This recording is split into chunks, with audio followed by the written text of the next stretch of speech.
अच्छा, कभी सोचा है कि ये जो स्टॉक मार्केट के एक्सपर्ट्स होते हैं वो बाजार की अगली चाल का अंदाजा आखिर लगाते कैसे हैं? आज हम बिल्कुल यही करने वाले हैं।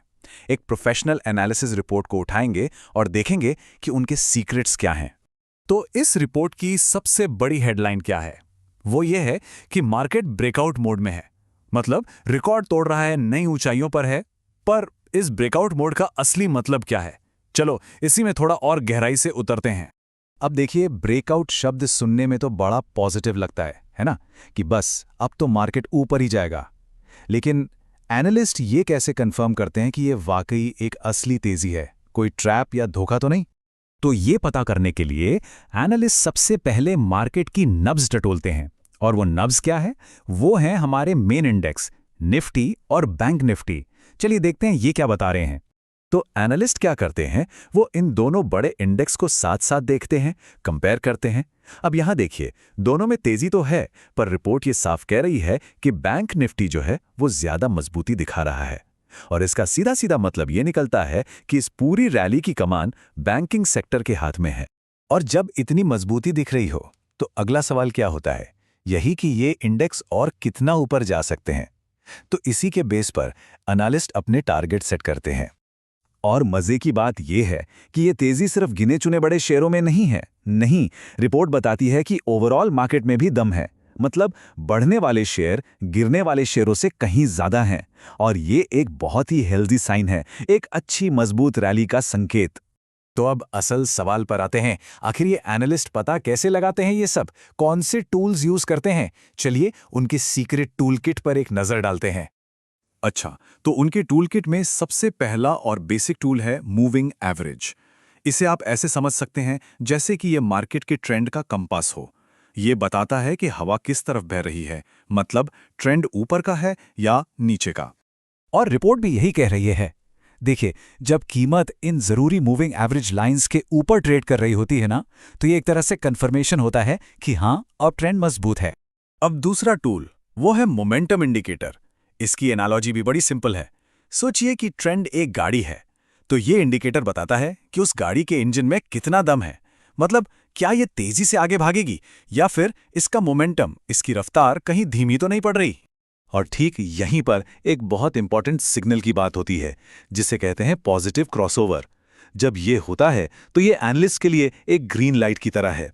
ये सिग्नल चिल्ला चिल्ला कर कहता है कि बायर्स, मतलब खरीदार, मार्केट में हावी हो रहे हैं और तेजी आने की पूरी संभावना है। और फिर आता है एक और जबरदस्त टूल, ओपन इंटरेस्ट। ये क्या बताता है? ये बेसिकली ये दिखाता है कि ज्यादातर ट्रेडर्स कहां पर अपना दाम लगा रहे हैं। इससे हमें वो लेवल पता चलते हैं जो एक दीवार यानी रेजिस्टेंस या एक फर्श यानी सपोर्ट की तरह काम कर सकते हैं, जहां आकर कीमत रुक सकती है। अब ये जो तस्वीर है ना, ये बहुत दिलचस्प है। ये एक तरह से मार्केट के लिए एक सेफ्टी नेट को दिखा रही है। ये जो बड़ी बड़ी हरी बार्स हैं, ये बता रही हैं कि बहुत सारे ट्रेडर्स इस बात पे शर्त लगा रहे हैं कि मार्केट 26,200 के नीचे तो नहीं गिरेगा। तो ये एक बहुत मजबूत सपोर्ट बन जाता है। ठीक है, तो हमने मार्केट का ट्रेंड समझ लिया, टूल्स देख लिए, पर इन सब का फायदा क्या? इस सारी एनालिसिस को एक्शन में कैसे बदला जाता है? मतलब वो स्टॉक्स कैसे ढूंढे जाते हैं जिनमें असल मौके हैं?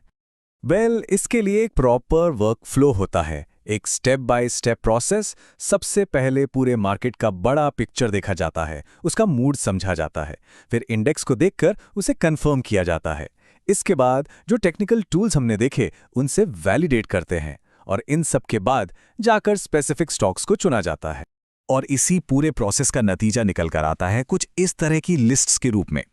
ये हैं वो कॉन्क्रीट स्टॉक आइडियाज जहां खरीदने की सलाह दी जाती है, क्योंकि ये स्टॉक मार्केट के ओवरऑल बुलिश व्यू के साथ एकदम फिट बैठते हैं। लेकिन एक मिनट, यहां एक बहुत जरूरी बात है। हर ट्रेड एक जैसा नहीं होता। और उससे भी जरूरी बात, हर ट्रेड में रिस्क तो होता ही है। जैसे ये रिपोर्ट खुद अलग अलग स्ट्रैटेजी बताती है। कुछ होती हैं शॉर्ट टर्म ट्रेड्स, जिन्हें मोमेंटम स्विंग्स कहते हैं, और कुछ होती हैं लंबी अवधि के लिए, जो स्मार्ट चार्ट्स लिस्ट से आती हैं। और हर स्ट्रैटेजी के लिए रिस्क मैनेज करने के नियम भी अलग अलग होते हैं। तो यहां सबसे बड़ा टेक अवे क्या है? एक प्रोफेशनल ट्रेडर हमेशा प्रॉफिट से पहले अपने रिस्क को मैनेज करता है। वो ये नहीं सोचता कि कितना कमाएगा, बल्कि ये सोचता है कि अगर ट्रेड मेरे खिलाफ गया तो मेरा नुकसान कितना होगा और मुझे बाहर कहाँ निकलना है। मतलब एक क्लियर कट एग्जिट प्लान, वही सबसे जरूरी है। और यही बात हमें उस एक लाइन पे ले आती है जो हर फाइनेंशियल रिपोर्ट में लिखी होती है और शायद सबसे जरूरी होती है। तो अब जब हमने एक एनालिस्ट की पूरी प्लेबुक को डिकोड कर लिया है, तो एक सवाल सोचने लायक है कि इन तरीकों को, इन पैटर्न्स को और कहाँ इस्तेमाल किया जा सकता है। क्योंकि देखिए, ये सिर्फ स्टॉक मार्केट की कहानी नहीं है, ये तो डेटा को पढ़ने और समझने का एक तरीका है। अब इस नज़रिए से अपने आसपास की दुनिया में क्या कुछ नया और अलग नजर आए?